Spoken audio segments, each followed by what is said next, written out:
والسلام على سید المرسلین اما بعد فاعوذ باللہ من الشیطان الرجیم بسم اللہ الرحمن الرحیم. پڑھیے الصلاۃ والسلام علیک یا رسول اللہ وعلی آلک واصحابک یا حبیب اللہ. الصلاۃ والسلام علیک یا نبی اللہ وعلی آلک واصحابک یا نور اللہ. پیارے پیارے اسلامی بھائیوں اور مدنی چینل کے ناظرین، درود پاک پڑھنے کے بے شمار فضائل و برکات ہیں. فرمانے آخری نبی رسول ہاشمی صلی اللہ تعالی علیہ وآلہ وسلم ہے، مسلمان جب تک مجھ پر درود پڑھتا ہے فرشتے اس پر رحمت بھیجتے رہتے ہیں. اب بندے کی مرضی ہے کم پڑھے یا زیادہ. یہ کیسا فرمان ہے، اور چند جملوں میں کیا کمال کی بات کر دی ہے کہ کتنی رحمتیں چاہیے، کب تک رحمتیں چاہیے، اب تمہاری مرضی ہے.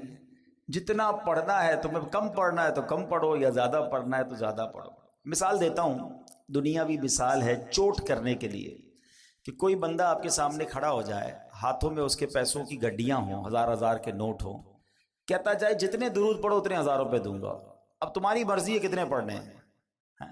تو بندہ کہے گا یار یہ گڈیاں تھوڑی تھوڑی اور لے آؤ، میں پڑھتا ہی رہوں گا، میں نے نہیں چکونا. ہر درود پر 1000 روپے. وہ ایک درود پڑھے 1000 پکڑا دے، دوسرا پڑھے دوسرے پکڑا دے، تیسرا پڑھے تیسرے پکڑا، اور کتنے پڑھنے ہیں.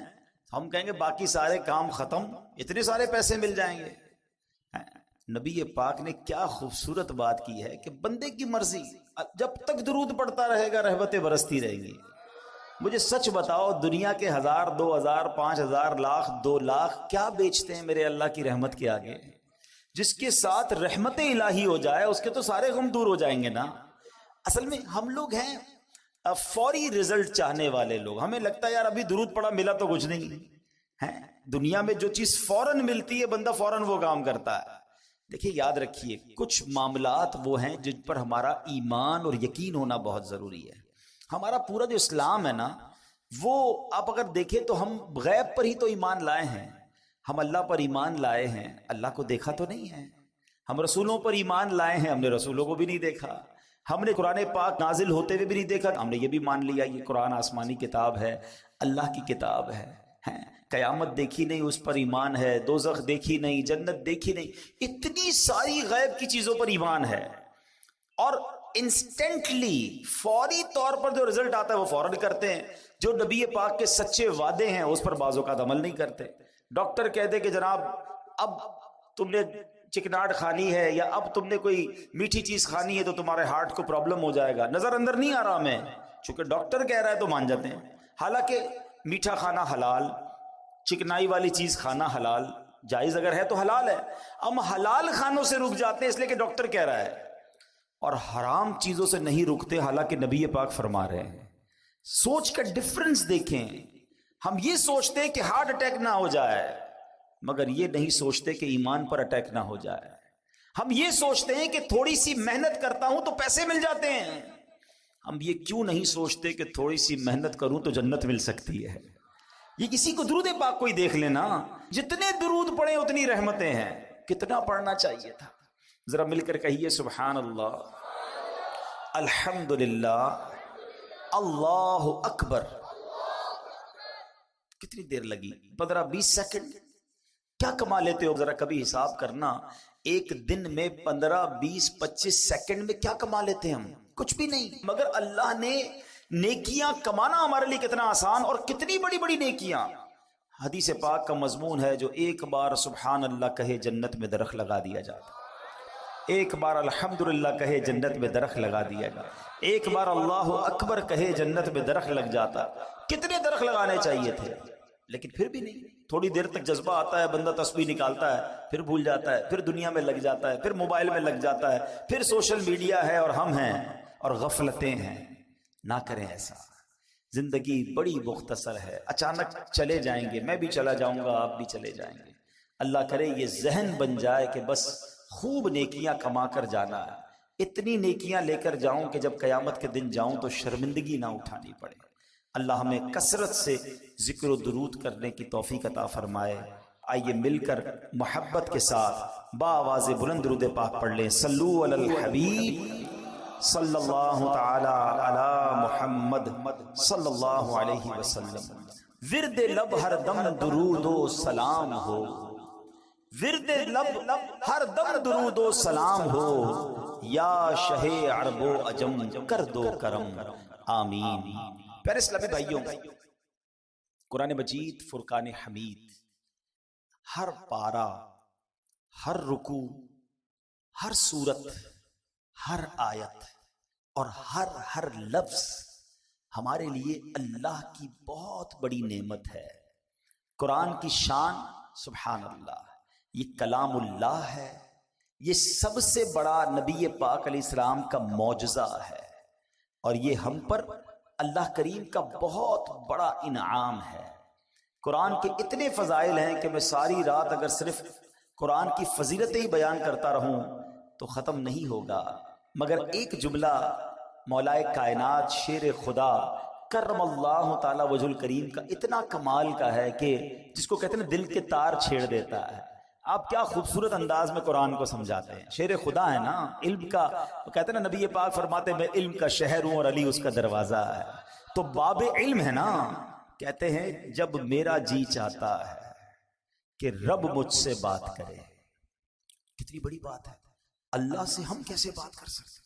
کمیونیکیشن ود اللہ سبحانہ و تعالی۔ آج بڑے آدمی سے بات نہیں کر سکتے، نمبر نہیں ملتا، نمبر ملتا ہے تو فون نہیں اٹھتا، بیچ میں سیکرٹری، بڑے پرابلمز۔